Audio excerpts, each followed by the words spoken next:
जिंदगी में बार बार सवाल उठता है, क्या सही है और क्या गलत? क्या हमें मोह और डर के आगे झुकना चाहिए या अपने असली धर्म को पहचान कर कर्म करना चाहिए?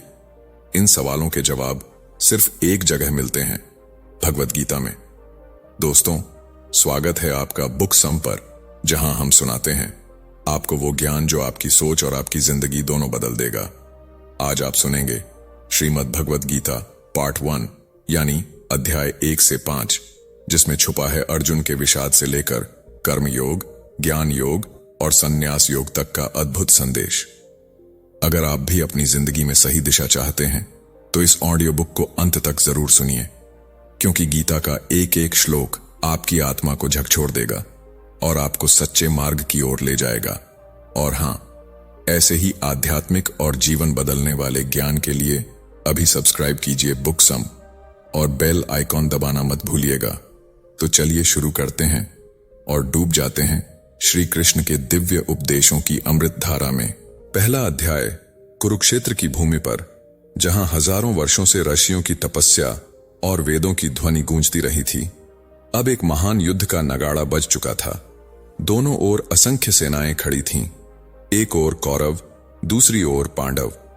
वातावरण में शंख और नगाड़ों की गूंज थी, रथों के पहियों की खड़खड़ाहट और योद्धाओं के कवचों की झंकार से पूरा कुरुक्षेत्र धधक रहा था।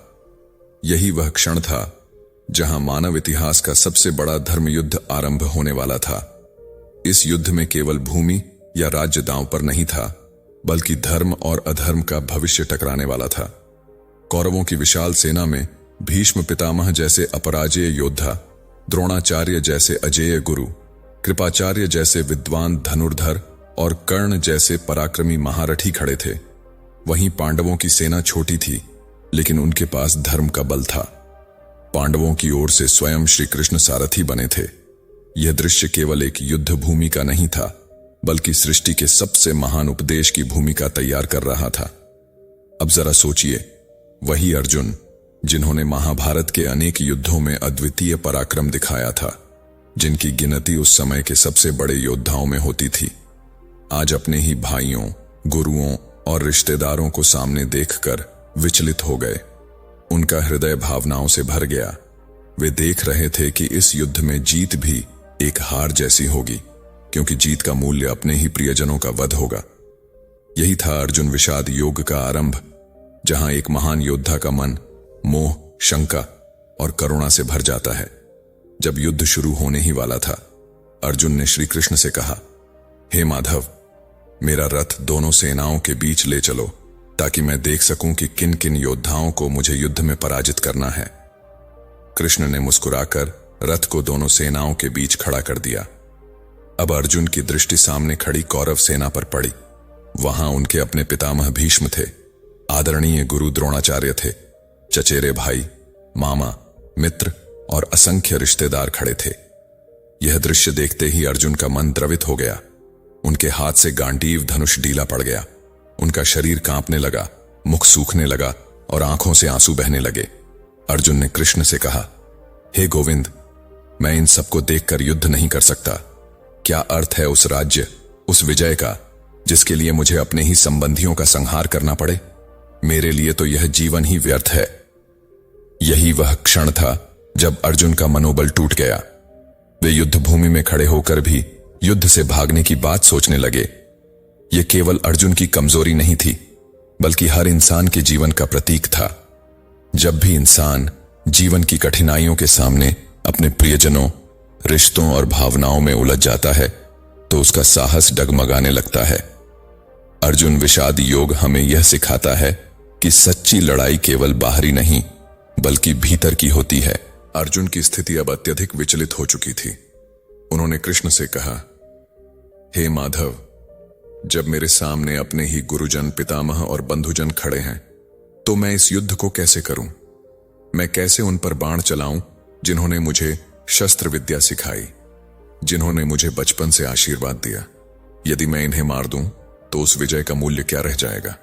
ऐसे राज्य, ऐसे सुख और ऐसी समृद्धि का मुझे क्या लाभ, जिसमें मेरे अपने ही ना हो? यही भाव उनके मन को जकड़ने लगा। अर्जुन को लगने लगा कि इस युद्ध में जो भी जीतेगा अंत में हार तो इंसानियत की ही होगी। वे सोचने लगे कि अधर्मियों को दंड देने के लिए युद्ध करना ठीक है, लेकिन जब वही अधर्मी हमारे अपने हों तो क्या धर्म की रक्षा के लिए रिश्तों का बलिदान उचित है? उनका हृदय करुणा से भर उठा। वे कल्पना करने लगे कि युद्ध के बाद स्त्रियां विधवा हो जाएंगी, बच्चे अनाथ हो जाएंगे और कुल की परंपराएं नष्ट हो जाएंगी। अर्जुन ने कृष्ण से कहा, मैं नहीं चाहता कि हमारे कुल का विनाश हो। यदि पुरुष मारे जाएंगे तो स्त्रियां दूषित होंगी और फिर कुल धर्म समाप्त हो जाएगा। इससे पितरों का श्राद्ध नहीं होगा और वे भी पाप में गिर जाएंगे। हे जनार्दन, इस पाप से बचने के लिए यदि कौरव मुझे निःशस्त्र और निर्बल होकर भी मार डालें तो वह मेरे लिए अधिक हितकारी होगा। यह कहते हुए अर्जुन ने अपने धनुष बाण नीचे रख दिए और युद्ध करने से इनकार कर दिया। अब अर्जुन केवल एक योद्धा नहीं रहे, वे उस क्षण एक साधारण मनुष्य की तरह लग रहे थे जो रिश्तों, मोह और करुणा से बंधा हुआ है। उनके मन का विषाद, शोक और उदासी इतना गहरा था कि वे रणभूमि में ही अपने रथ पर बैठकर शस्त्र छोड़ चुके थे। यही अर्जुन विषाद योग का सार है। ध्यान दीजिए, यहां महाभारत केवल बाहरी युद्ध का वर्णन नहीं करता, बल्कि यह हर व्यक्ति के आंतरिक युद्ध का प्रतीक है। जीवन में जब हमें निर्णय लेना होता है, चाहे वह परिवार और कर्तव्य के बीच हो, सही और गलत के बीच हो, लाभ और हानि के बीच हो, तब हम भी अर्जुन की तरह द्वंद्व में पड़ जाते हैं। अर्जुन की समस्या यही थी, वे धर्म को जानते थे, लेकिन मोह और करुणा ने उनके विवेक को ढक दिया। यही स्थिति हर इंसान के जीवन में आती है। जब भावनाएं निर्णय पर हावी हो जाती हैं, तब हम सच्चे मार्ग से भटक जाते हैं। कृष्ण यहां मौन थे। वे देख रहे थे कि अर्जुन के भीतर का यह द्वंद्व केवल शस्त्रों से नहीं जीता जा सकता। इसके लिए ज्ञान की आवश्यकता है। अर्जुन को अपने ही विचारों से मुक्त करना होगा। यही कारण था कि श्री कृष्ण ने आगे के अध्यायों में वह दिव्य ज्ञान दिया जिसे आज हम भगवद गीता के रूप में जानते हैं। इस प्रकार पहला अध्याय पूरी गीता का आधार है, जो हमें यह बताता है कि किसी भी महान शिक्षा का प्रारंभ तभी संभव है जब मनुष्य पहले अपनी कमजोरी, अपना विषाद स्वीकार करे। कुरुक्षेत्र की इस भीषण भूमि पर अर्जुन का यह विषाद केवल एक क्षणिक कमजोरी नहीं था, बल्कि मानव जीवन के भीतर चलने वाले संघर्ष का प्रतीक था। हम सभी कभी न कभी ऐसी स्थिति में पहुंचते हैं जहां हमारे सामने विकल्प कठिन हो जाते हैं। एक ओर कर्तव्य हमें बुलाता है तो दूसरी ओर मोह और रिश्ते हमें पीछे खींचते हैं। अर्जुन ने भी यही अनुभव किया। उनका हृदय कह रहा था कि युद्ध गलत है, लेकिन उनका धर्म योद्धा होने के नाते उनसे युद्ध की मांग कर रहा था। यह द्वंद्व हर इंसान के भीतर मौजूद होता है। सोचिए, जब किसी व्यक्ति को सत्य बोलना हो लेकिन वह अपने प्रियजन को ठेस पहुंचाने से डरता है, तो वह भी उसी विषाद में पड़ जाता है। अर्जुन का विषाद इतना प्रबल हो गया कि उन्होंने श्री कृष्ण से कहा, हे गोविंद, मेरा मन उलझ गया है। मैं सही गलत समझ नहीं पा रहा। मेरा धैर्य समाप्त हो चुका है। कृपया आप मुझे स्पष्ट रूप से बताइए कि मेरे लिए क्या श्रेष्ठ है। मैं आपका शिष्य बनकर आपसे शिक्षा मांगता हूं। यही क्षण गीता के वास्तविक उपदेश का प्रारंभ है, क्योंकि जब तक अर्जुन स्वयं को असहाय मानकर शरणागत नहीं हुए, तब तक कृष्ण ने उन्हें उपदेश नहीं दिया। यह सिद्ध करता है कि सच्चा ज्ञान तभी प्राप्त होता है जब मनुष्य विनम्र होकर उसे ग्रहण करने योग्य बनता है। इस अध्याय में अर्जुन का विषाद केवल व्यक्तिगत दुख नहीं है, बल्कि पूरे समाज के लिए एक शिक्षा है। वे सोच रहे थे कि युद्ध से कुल परंपरा का विनाश होगा, समाज में अधर्म फैल जाएगा और स्त्रियों का पतन होगा। यह विचार आज भी प्रासंगिक है। यदि किसी समाज में धर्म, मूल्य और परंपराएं टूट जाए तो अगली पीढ़ियां सही मार्ग से भटक जाती हैं। लेकिन यहां एक गहरी शिक्षा छिपी है। यदि अधर्म को रोकने के लिए धर्म का पालन न किया जाए तो समाज और भी बड़े संकट में पड़ सकता है। अर्जुन की दुविधा यह थी कि वे अपने प्रियजनों के प्रति मोह में पड़कर अधर्म के विस्तार को स्वीकार कर रहे थे। वे यह नहीं देख पा रहे थे कि यदि अन्याय और अत्याचार को रोका न गया तो आने वाली पीढ़ियों को और अधिक कष्ट सहना पड़ेगा। यहीं से हमें यह सीख मिलती है कि जीवन में कभी कभी हमें कठोर निर्णय भी लेने पड़ते हैं। धर्म और सत्य की रक्षा के लिए बलिदान आवश्यक है।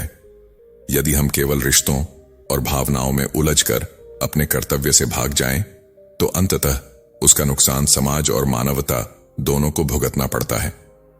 अध्याय का अंत इस दृश्य से होता है कि अर्जुन युद्ध भूमि में अपने धनुष बाण नीचे रख देते हैं और रथ के पिछले हिस्से में बैठ जाते हैं।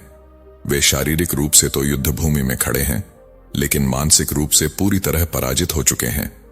यही अर्जुन विषाद योग की चरम स्थिति है, लेकिन गहराई से देखने पर यह पराजय नहीं, बल्कि एक नई शुरुआत है। जब इंसान अपने अहंकार, अपनी बुद्धि और अपनी शक्ति पर भरोसा छोड़कर पूरी तरह असहाय हो जाता है, तभी वह परम सत्य की खोज करने योग्य बनता है। अर्जुन का विषाद इसलिए महत्वपूर्ण है क्योंकि इसी ने उन्हें श्री कृष्ण के उपदेश का पात्र बनाया। हमारे जीवन में भी कई बार ऐसा होता है कि हम टूट जाते हैं, निराश हो जाते हैं और हार मान लेते हैं, लेकिन वास्तव में वही क्षण हमारी सबसे बड़ी जीत की शुरुआत होती है, क्योंकि उस समय हम सीखने, बदलने और सही मार्ग अपनाने के लिए सबसे तैयार होते हैं। यही कारण है कि गीता की शुरुआत किसी विजय गाथा से नहीं, बल्कि एक विषाद से होती है। यह हमें सिखाती है कि अंधकार के बाद ही प्रकाश आता है, निराशा के बाद ही आशा जन्म लेती है। अर्जुन का विषाद केवल उनका व्यक्तिगत दुख नहीं था, बल्कि वह माध्यम था जिसके जरिए श्री कृष्ण ने संपूर्ण मानवता को अमर ज्ञान दिया। अब हम चलते हैं भगवद गीता के दूसरे अध्याय सांख्य योग की ओर। यह अध्याय पूरे ग्रंथ का हृदय माना जाता है, क्योंकि यहां से श्री कृष्ण अर्जुन को उपदेश देना शुरू करते हैं और कर्म, आत्मा, ज्ञान और भक्ति के गहरे रहस्यों को समझाते हैं। पहले अध्याय में अर्जुन अपने विषाद में डूबकर युद्ध से इनकार कर चुके थे। वे अपने धनुष बाण नीचे रखकर श्री कृष्ण से कह चुके थे कि मैं आपका शिष्य हूं, कृपया मुझे मार्ग दिखाइए। अब दूसरे अध्याय की शुरुआत में श्री कृष्ण उन्हें देखते हैं और मुस्कुराकर कहते हैं, हे अर्जुन, यह मोह और दीनता तुम्हें शोभा नहीं देता, यह कमजोरी तुम्हें अपयश दिलाएगी। हे पार्थ, उठो और युद्ध के लिए तैयार हो जाओ। कृष्ण के ये शब्द केवल अर्जुन के लिए नहीं, बल्कि हर उस इंसान के लिए हैं जो कठिन परिस्थितियों में टूटकर बैठ जाता है। जीवन में समस्याएं आना निश्चित है, लेकिन उनसे भागना समाधान नहीं है। कृष्ण अर्जुन को यह समझाना चाहते हैं कि कमजोरी और मोह जीवन की सबसे बड़ी बेड़ियां हैं। जो इंसान उन्हें तोड़ देता है, वही सच्चा वीर बनता है। कृष्ण अब अर्जुन को आत्मा का गूढ़ ज्ञान देते हैं। वे कहते हैं, हे अर्जुन, तू जिनके लिए शोक कर रहा है, उनके लिए शोक मत कर। न मैंने कभी नाश पाया है, न तुमने और न ये राजकुमार। आत्मा न जन्म लेती है, न मरती है। यह अविनाशी, अजर और अमर है। शरीर नष्ट हो जाता है, लेकिन आत्मा सदा रहती है। यहां कृष्ण मृत्यु के भय को तोड़ते हैं। वे स्पष्ट करते हैं कि मृत्यु केवल वस्त्र बदलने जैसी है। जिस प्रकार मनुष्य पुराने वस्त्र त्याग कर नए वस्त्र धारण करता है, उसी प्रकार आत्मा पुराने शरीर को छोड़कर नया शरीर धारण करती है। इसलिए प्रियजनों की मृत्यु पर शोक करना अज्ञान है, क्योंकि आत्मा का कभी नाश नहीं होता। यह शिक्षा हमें आज भी प्रेरित करती है। जब हम अपने किसी प्रियजन को खो देते हैं, तो हमें लगता है सब समाप्त हो गया, लेकिन गीता हमें याद दिलाती है कि आत्मा अमर है। शरीर केवल एक माध्यम है, आत्मा की यात्रा तो शाश्वत है। कृष्ण आगे कहते हैं, हे अर्जुन, तू योद्धा है। तेरे लिए युद्ध से बढ़कर कोई श्रेष्ठ कर्तव्य नहीं है। यदि तू धर्म के लिए युद्ध करेगा तो स्वर्ग प्राप्त करेगा, और यदि जीत गया तो धरती का राज्य पाएगा। इसलिए उठ और युद्ध कर। यहां कृष्ण कर्तव्य पर जोर देते हैं। वे यह समझाते हैं कि जीवन में सबसे महत्वपूर्ण है स्वधर्म, यानी अपना कर्तव्य। यदि कोई व्यक्ति अपने कर्तव्य से पीछे हटता है, तो वह न केवल समाज के प्रति बल्कि स्वयं के प्रति भी अन्याय करता है। अर्जुन का कर्तव्य था धर्म की रक्षा करना, अन्याय और अधर्म का नाश करना। यदि वे मोह में पड़कर युद्ध से भाग जाते, तो यह पलायन होता, कर्तव्य नहीं। यही शिक्षा हमें भी जीवन में मिलती है। जब हम अपने काम, अपने दायित्व या अपने वचन से पीछे हटते हैं, तो हम अर्जुन की तरह ही विषाद में पड़ जाते हैं। सच्चा धर्म वही है जिसमें हम बिना मोह और भय के अपने कर्तव्य को निभाएं। इस अध्याय में कृष्ण बताते हैं कि मनुष्य के जीवन में दो मुख्य मार्ग हैं, सांख्य ज्ञान और योग कर्म। सांख्य का मार्ग है विवेक और आत्मा का ज्ञान प्राप्त करना, जबकि योग का मार्ग है निष्काम कर्म करना। कृष्ण कहते हैं कि यदि तुम कर्म करोगे तो भी ज्ञान की ओर बढ़ोगे, और यदि ज्ञान प्राप्त करोगे तो भी कर्म से अलग नहीं हो सकोगे। यहां वे अर्जुन को कर्म योग का सिद्धांत देते हैं। कर्म करो लेकिन फल की चिंता मत करो। यह वाक्य गीता का सबसे प्रसिद्ध सूत्र है। जीवन में हमारी सबसे बड़ी समस्या यही होती है कि हम हर काम परिणाम की आशा से करते हैं। यदि परिणाम हमारी अपेक्षा के अनुसार नहीं आता तो हम टूट जाते हैं, लेकिन यदि हम केवल कर्तव्य करें और फल को भगवान पर छोड़ दें तो मन सदैव शांत रहेगा। यही निष्काम कर्म है। कृष्ण अर्जुन को समझाते हैं कि सच्चा योगी वही है जिसकी बुद्धि स्थिर हो। सुख और दुख, लाभ और हानि, विजय और पराजय, इन सभी परिस्थितियों में जो मनुष्य एक समान रहता है वही वास्तव में ज्ञानी है। अर्जुन युद्ध में जीत या हार की चिंता कर रहे थे, लेकिन कृष्ण उन्हें समझाते हैं कि युद्ध का परिणाम चाहे जो हो, तुम्हारा काम केवल धर्म की रक्षा करना है। जीत और हार तो क्षणिक हैं, लेकिन कर्तव्य शाश्वत है। आज के समय में भी यह शिक्षा उतनी ही प्रासंगिक है। यदि हम अपने जीवन में हर परिस्थिति में संभव बनाए रखें, चाहे लोग हमारी प्रशंसा करें या निंदा, चाहे हमें सफलता मिले या असफलता, तो हमारा मन कभी विचलित नहीं होगा। कृष्ण कहते हैं, योगः कर्मसु कौशलम, अर्थात योग है कर्म में कुशलता। इसका अर्थ यह है कि जब हम पूरे मन से बिना किसी मोह और भय के अपने काम को करते हैं तो वही योग है। योग केवल ध्यान लगाने या जंगल में तपस्या करने का नाम नहीं है। हर वह इंसान जो निष्काम भाव से अपना कार्य करता है वह योगी है। कृष्ण यह भी कहते हैं कि मनुष्य को आलस्य नहीं करना चाहिए। कर्म त्याग कर निष्क्रिय होना योग नहीं है, बल्कि कर्म करते हुए फल से आसक्ति त्यागना ही सच्चा योग है। यहां एक अद्भुत संतुलन है। न तो मोह में पड़कर फल के पीछे भागो और न ही कर्म से भागो। बीच का मार्ग ही योग है। यही मार्ग जीवन को सफल और शांत बनाता है। दूसरे अध्याय का समापन अर्जुन की जिज्ञासा से होता है। वे पूछते हैं, हे माधव, स्थिर बुद्धि वाले योगी की पहचान क्या है? वह कैसे बोलता है, कैसे बैठता है और कैसे चलता है? कृष्ण उत्तर देते हैं, जिसकी सभी इच्छाएं शांत हो गई हों, जो आत्मा में संतुष्ट हो, जिसे सुख दुख स्पर्श न कर सके, जो आसक्ति और मोह से मुक्त हो, वही स्थिर बुद्धि योगी है। ऐसा योगी इंद्रियों को नियंत्रित करके संसार में रहते हुए भी निर्विकार रहता है। वह न तो हर्षित होता है, न उदास, न ही भयभीत। उसका मन सदा समता में रहता है। यही है सांख्य योग का सार, आत्मा का ज्ञान, निष्काम कर्म, कर्तव्य का पालन और संभव। इस अध्याय में कृष्ण ने न केवल अर्जुन की कमजोरी दूर की, बल्कि पूरी मानवता को जीवन का अद्वितीय सूत्र दिया। कर्म करो, फल की चिंता मत करो।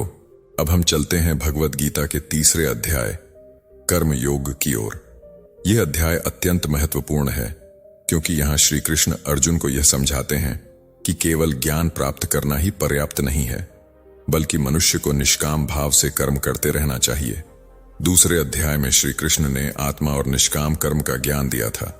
अब तीसरे अध्याय की शुरुआत में अर्जुन भ्रमित होकर पूछते हैं, हे माधव, यदि आपको ज्ञान ही श्रेष्ठ लगता है तो मुझे कर्म करने के लिए क्यों प्रेरित कर रहे हैं? यदि ज्ञान से ही मोक्ष संभव है तो फिर युद्ध जैसे कर्मों में क्यों लगना चाहिए? यह प्रश्न केवल अर्जुन का नहीं है, बल्कि हर इंसान का है। अक्सर लोग सोचते हैं कि भक्ति और ध्यान के द्वारा ही मुक्ति मिलेगी, तो फिर कर्म करने की क्या आवश्यकता है? लेकिन कृष्ण यहां स्पष्ट करते हैं कि कर्म से भागना अज्ञान है। मनुष्य जब तक जीवित है तब तक उसे कर्म करना ही पड़ेगा। बिना कर्म के जीवन असंभव है। इसलिए कर्म से पलायन नहीं, बल्कि कर्म को योग का रूप देना ही श्रेष्ठ है। कृष्ण अर्जुन को समझाते हैं कि कोई भी मनुष्य एक क्षण भी बिना कर्म के नहीं रह सकता। शरीर और इंद्रियां हमेशा सक्रिय रहती हैं। यदि कोई कहे कि मैं कर्म नहीं करूंगा, तो भी वह सोचने और सांस लेने जैसे कर्म तो कर ही रहा होता है। इसलिए कर्म से भागना असंभव है। लेकिन समस्या यह है कि अधिकांश लोग कर्म को फल की आशा से करते हैं। जब कर्म केवल लाभ और हानि के लिए होता है, तब वह बंधन बन जाता है।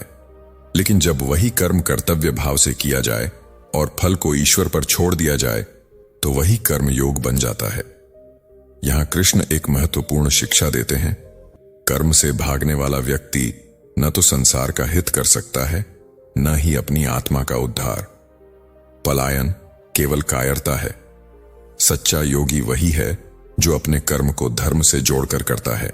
कृष्ण कहते हैं, हे अर्जुन, तेरा अधिकार केवल कर्म करने में है, उसके फलों में कभी नहीं।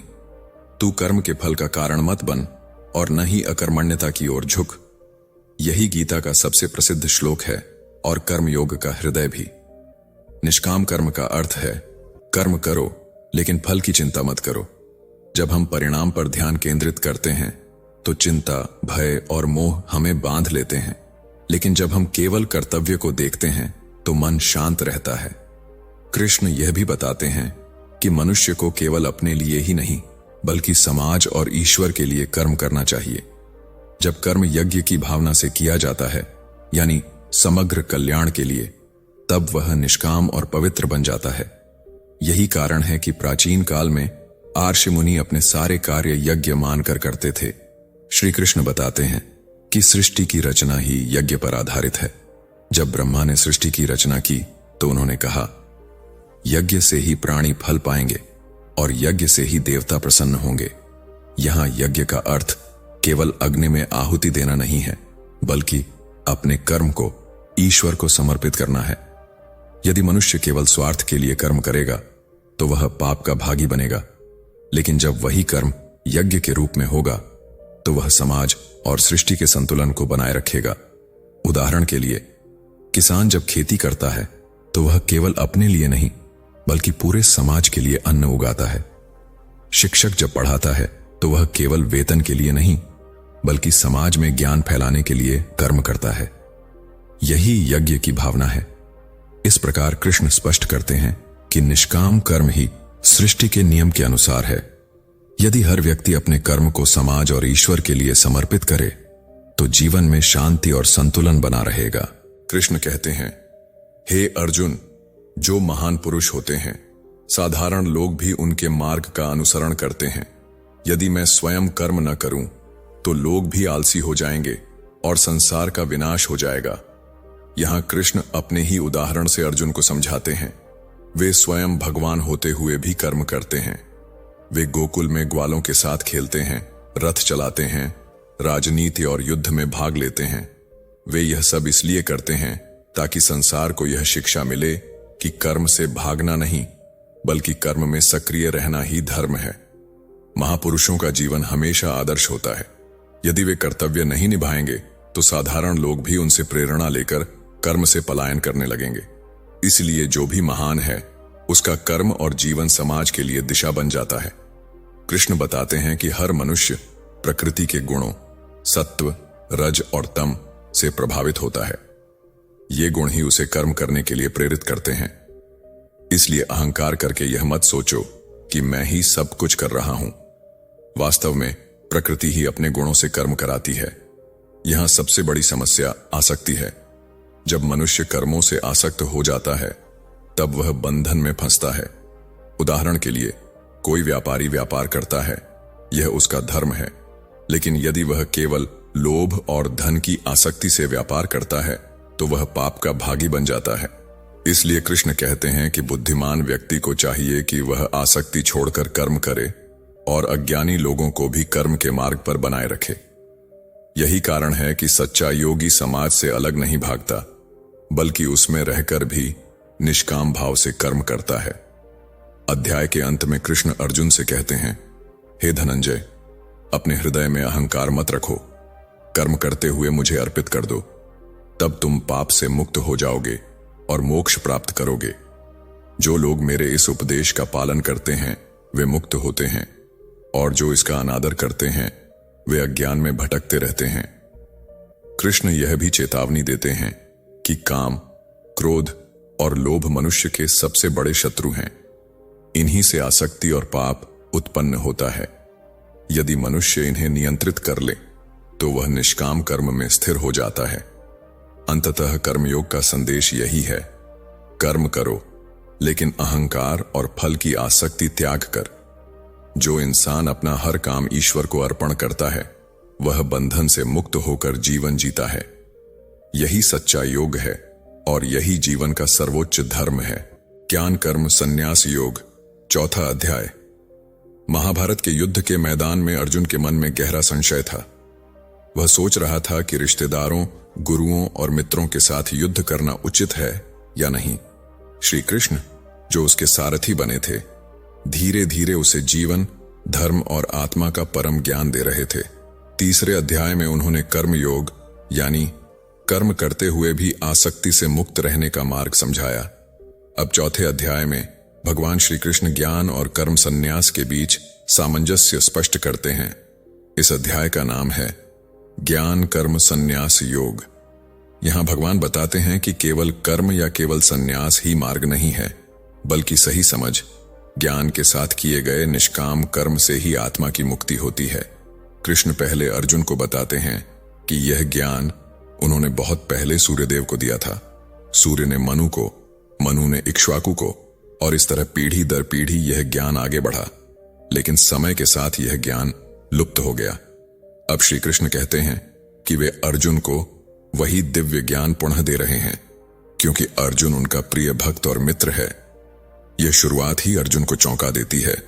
वह प्रश्न करता है कि हे कृष्ण, आपका जन्म तो अभी हुआ है, फिर आप कैसे कहते हैं कि आपने यह ज्ञान सूर्य को दिया था जो आपसे पहले के हैं। तब भगवान एक गहरा सत्य प्रकट करते हैं। हे अर्जुन, मेरे और तुम्हारे अनेक जन्म हो चुके हैं। तुम्हें वे याद नहीं हैं, परंतु मुझे सब ज्ञात हैं। मैं अजन्मा हूं, अविनाशी हूं।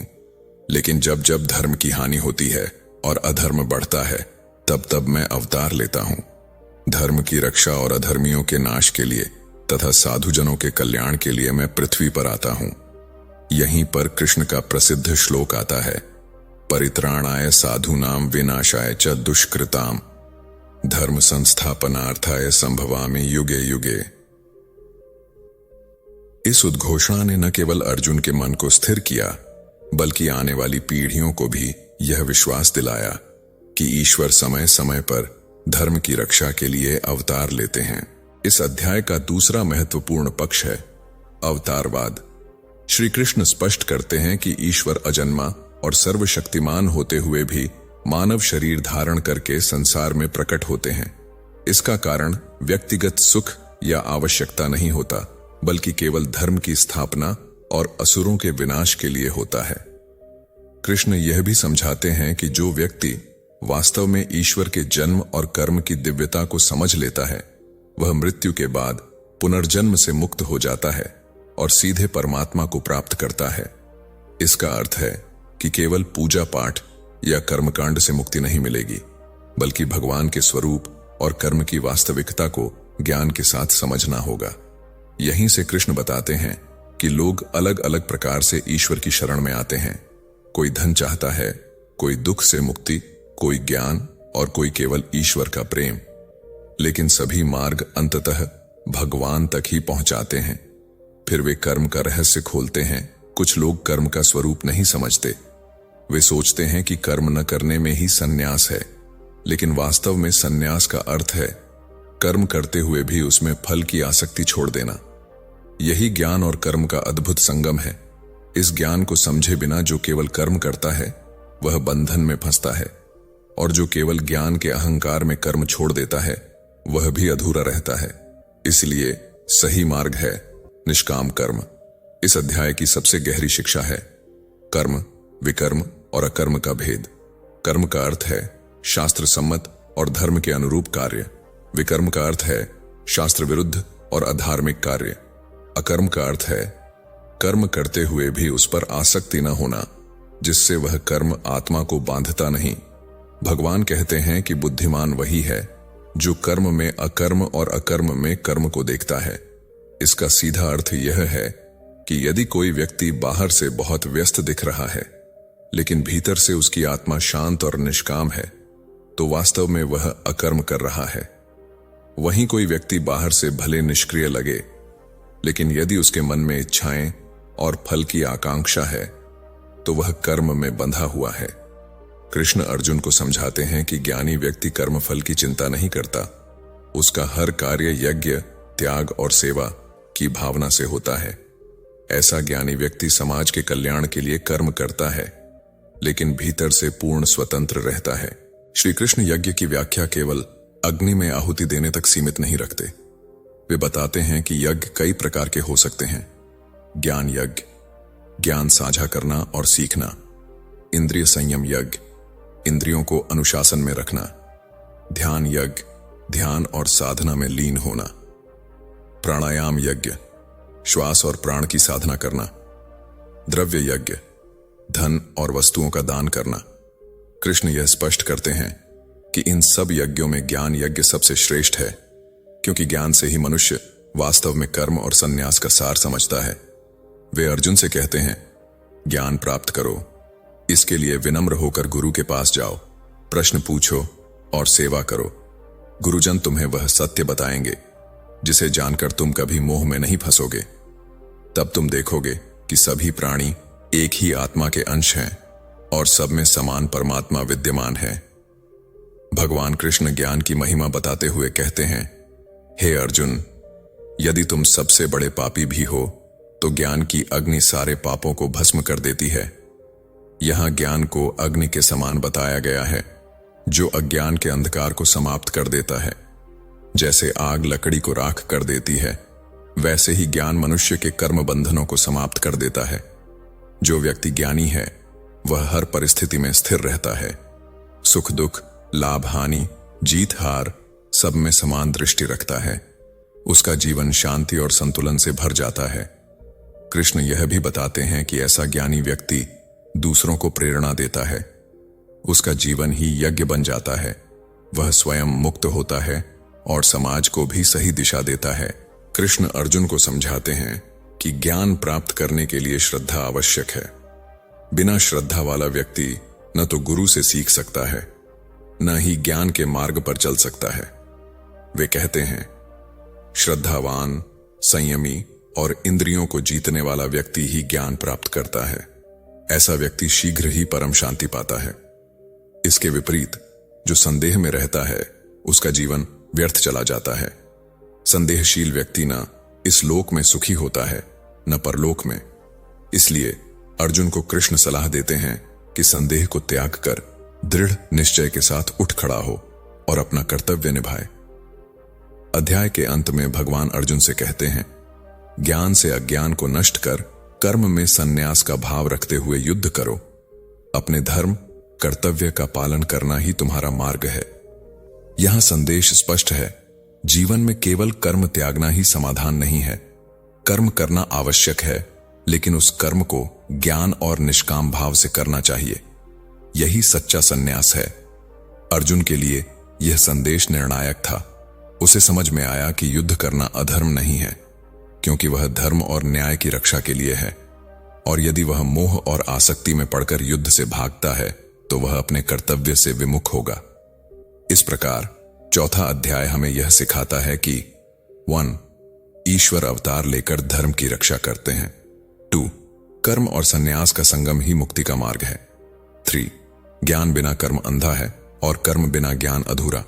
छोर सच्चा यज्ञ केवल अग्नि में आहुति नहीं, बल्कि जीवन के हर क्षेत्र में त्याग, सेवा और ज्ञान का आचरण है। 5. श्रद्धा, गुरु और ज्ञान, ये तीनों मिलकर जीवन को मुक्त कर देते हैं। यह अध्याय कर्म, कर्म करना और संन्यास, कर्म त्याग दोनों की महत्ता बताता है। श्री कृष्ण यहां समझाते हैं कि केवल कर्म छोड़ना ही मुक्ति का मार्ग नहीं है, बल्कि कर्म करते हुए भी त्याग की भावना रखना ही श्रेष्ठ है। कर्म संन्यास योग, कर्म त्याग और उसका महत्व। 5वां अध्याय। भगवद गीता के 5वें अध्याय की शुरुआत अर्जुन के प्रश्न से होती है। अर्जुन श्री कृष्ण से पूछते हैं कि वे एक बार कर्म योग, कर्तव्य पालन को श्रेष्ठ बताते हैं और दूसरी ओर संन्यास, त्याग की प्रशंसा करते हैं। इस उलझन में अर्जुन यह नहीं समझ पा रहे कि मोक्ष प्राप्ति के लिए कौन सा मार्ग उचित है। क्या मनुष्य को अपने सभी कर्मों का त्याग कर देना चाहिए और संन्यास धारण करना चाहिए, या फिर संसार में रहकर कर्म करते हुए भी मुक्ति का मार्ग पाया जा सकता है? यह प्रश्न वास्तव में हर इंसान के जीवन का प्रश्न है, क्योंकि हम सब कहीं न कहीं यही सोचते हैं कि जीवन का अंतिम लक्ष्य शांति और मुक्ति कैसे मिले। श्री कृष्ण ने बहुत धैर्य और गहराई से इसका उत्तर दिया और बताया कि कर्म संन्यास, त्याग और कर्म योग, कर्तव्य पालन दोनों ही मार्ग मोक्ष की ओर ले जाते हैं, लेकिन कर्म योग श्रेष्ठ है। कारण यह है कि संन्यास का मार्ग कठिन है और हर कोई उसके लिए उपयुक्त नहीं होता, जबकि कर्म योग हर व्यक्ति के लिए संभव है। श्री कृष्ण कहते हैं कि कर्म त्याग से मनुष्य निष्क्रिय हो सकता है और समाज के प्रति अपनी जिम्मेदारियां भूल सकता है।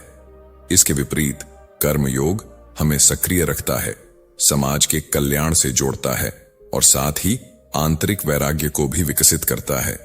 यहां पर गीता का यह संदेश साफ है कि त्याग केवल बाहरी वस्तुओं का नहीं, बल्कि आसक्ति का होना चाहिए। कोई व्यक्ति राजमहल में रहकर भी त्यागी हो सकता है यदि वह कर्मों का फल भगवान को समर्पित करता है, और कोई जंगल में रहकर भी भोगी हो सकता है यदि उसके मन में कामनाएं जीवित हैं। कर्म संन्यास योग का असली सार समझने के लिए हमें त्याग शब्द का गहरा अर्थ समझना होगा। त्याग का अर्थ केवल काम धंधा छोड़कर संन्यास धारण करना नहीं है। गीता के अनुसार वास्तविक त्याग है कर्मों के फल की आसक्ति छोड़ देना। इसका मतलब यह हुआ कि हम जो भी काम करें उसमें परिणाम की चिंता न करें और सफलता असफलता की परवाह किए बिना अपना सर्वोत्तम प्रयास करें। श्री कृष्ण बार बार यही संदेश देते हैं कि कर्म करना हमारा अधिकार है, लेकिन फल पर हमारा अधिकार नहीं है। यही असली कर्म त्याग है। उदाहरण के लिए, यदि कोई किसान खेत में बीज बोता है तो उसका कर्तव्य है कि वह पूरी मेहनत से हल चलाए, बीज डाले, पानी दे और देखभाल करे, लेकिन फसल उगेगी या नहीं यह उसके बस में नहीं है। इसी प्रकार हमें अपने कर्म पूरी निष्ठा से करने चाहिए, लेकिन फल की चिंता भगवान पर छोड़ देनी चाहिए। इस भाव से कर्म करने पर मनुष्य को शांति मिलती है, क्योंकि चिंता और तनाव हमेशा फल की आसक्ति से पैदा होते हैं। यदि हम बिना आसक्ति के कर्म करें तो हर परिस्थिति में संतुलित रह सकते हैं। गीता यही सिखाती है कि कर्म से भागना नहीं है, बल्कि कर्म में रहते हुए त्याग की भावना रखनी है। श्री कृष्ण इस अध्याय में स्पष्ट करते हैं कि संन्यास और कर्म योग दोनों मार्ग अंततः एक ही गंतव्य तक पहुंचाते हैं, लेकिन दोनों में अंतर यह है कि संन्यास का मार्ग त्याग की चरम स्थिति है, जबकि कर्म योग का मार्ग सभी के लिए सुलभ और व्यवहारिक है। संन्यास में मनुष्य को सांसारिक बंधनों से पूरी तरह मुक्त होना पड़ता है। न परिवार, न घर, न समाज की जिम्मेदारी, यह हर किसी के लिए संभव नहीं है। जबकि कर्म योग कहता है कि संसार में रहो, अपने कर्तव्यों को निभाओ, परिवार और समाज की सेवा करो, लेकिन करते समय मन में फल की आसक्ति मत रखो। यही कारण है कि श्री कृष्ण ने कर्म योग को श्रेष्ठ बताया। उन्होंने कहा कि सच्चा त्यागी वह नहीं जो कर्म छोड़ दे, बल्कि वह है जो कर्म करते हुए भी मन में अहंकार और आसक्ति न रखे। जैसे एक कमल का फूल पानी में रहकर भी भीगता नहीं है, वैसे ही कर्म योगी संसार में रहकर भी संसार से परे होता है। इस संतुलन को समझना और जीवन में उतारना ही कर्म संन्यास योग का वास्तविक संदेश है। कर्म संन्यास योग केवल कर्म की बात नहीं करता, बल्कि आत्मा के वास्तविक स्वरूप को भी समझाता है। श्री कृष्ण कहते हैं कि जो व्यक्ति आत्मज्ञान प्राप्त कर लेता है वह जान जाता है कि वास्तव में मैं कुछ करता नहीं हूं। शरीर इंद्रियों के माध्यम से कर्म करता है, लेकिन आत्मा तो शुद्ध, अचल और साक्षी है। जब यह समझ आ जाती है तब मनुष्य कर्म के बंधन से मुक्त हो जाता है। आत्मज्ञानी व्यक्ति कर्म करते हुए भी निष्कर्म रहता है। उसका दृष्टिकोण बदल जाता है। वह जानता है कि मैं केवल एक माध्यम हूं, वास्तविक कर्ता तो परमात्मा है। यही कारण है कि आत्मज्ञानी व्यक्ति कर्मों के फल से बंधता नहीं और शांति का अनुभव करता है। यहां गीता हमें यह सिखाती है कि जीवन में चाहे कितने भी बड़े कर्म क्यों ना हों, हमें उन्हें कर्तव्य समझकर करना चाहिए, न कि अहंकार या आसक्ति से। जब यह दृष्टि आ जाती है तभी कर्म संन्यास योग का सच्चा अर्थ समझ में आता है। इस अध्याय में श्री कृष्ण यह भी बताते हैं कि कर्म संन्यास योग का पालन करने वाला व्यक्ति सबको समान दृष्टि से देखता है। उसके लिए ब्राह्मण, चांडाल, विद्वान, धनी, निर्धन, पशु सब में एक ही परमात्मा दिखाई देता है, क्योंकि वह जानता है कि आत्मा शुद्ध और समान है, केवल शरीर और परिस्थिति में भेद है। इस समान दृष्टि से देखने पर मनुष्य का अहंकार मिटता है और वह शांति को प्राप्त करता है। ऐसा योगी संसार में रहकर भी हर परिस्थिति में संतुष्ट रहता है। सुख दुख, लाभ हानि, सफलता असफलता उसके मन को डिगा नहीं पाती। श्री कृष्ण कहते हैं कि ऐसा योगी सच्चा सन्यासी है, क्योंकि उसने मन और इंद्रियों पर विजय पा ली है। यही आंतरिक शांति और संतोष ही वास्तविक मोक्ष की ओर ले जाती है। कर्म संन्यास योग अंततः हमें भक्ति और परमात्मा से एकत्व की ओर ले जाता है। जब हम कर्मों का फल भगवान को अर्पित करते हैं तो धीरे धीरे हमारे भीतर भक्ति का भाव विकसित होता है। हम समझते हैं कि सब कुछ उन्हीं की इच्छा से हो रहा है। इस भाव से मनुष्य का अहंकार मिटता है और वह अपने को परमात्मा का अंश मानने लगता है। श्री कृष्ण कहते हैं कि ऐसा व्यक्ति सच्चे अर्थ में मुक्त हो जाता है। वह संसार में रहकर भी परमात्मा के साथ एकाकार हो जाता है। उसका जीवन सेवा और समर्पण का बन जाता है। यह योग का सर्वोच्च स्वरूप है। यहां पर गीता का यह संदेश हमें जीवन के हर क्षेत्र में प्रेरणा देता है कि अपने कार्य को पूजा मानो और परिणाम को भगवान पर छोड़ दो। यही सच्ची भक्ति है और यही सच्चा कर्म संन्यास है। 5वें अध्याय कर्म संन्यास योग का निष्कर्ष यह है कि केवल कर्म त्याग कर जंगल चले जाना मुक्ति का मार्ग नहीं है, बल्कि संसार में रहकर निष्काम भाव से कर्म करना ही श्रेष्ठ है। श्री कृष्ण स्पष्ट कहते हैं कि कर्म योगी ही वास्तविक सन्यासी है, क्योंकि वह अपने मन, इंद्रियों और इच्छाओं पर नियंत्रण रखते हुए कर्म करता है। इस प्रकार कर्म योगी अपने कर्तव्यों का पालन करता है और साथ ही आत्मिक शांति और मुक्ति की ओर बढ़ता है। यह अध्याय हमें यह भी सिखाता है कि जीवन में हर स्थिति में संतुलित रहना, सबको समान दृष्टि से देखना और परिणाम की चिंता छोड़कर कर्म करना ही वास्तविक त्याग है। यही मार्ग हमें भक्ति, शांति और परमात्मा से एकत्व तक पहुंचाता है। इस प्रकार कर्म संन्यास योग न केवल दार्शनिक दृष्टि से गहरा है, बल्कि व्यावहारिक जीवन में भी उतना ही उपयोगी है। आज की भाग दौड़ भरी दुनिया में भी यदि हम गीता के इस अध्याय को समझ लें और जीवन में उतार लें, तो निश्चित रूप से शांति, संतोष और सच्चे सुख को प्राप्त कर सकते हैं।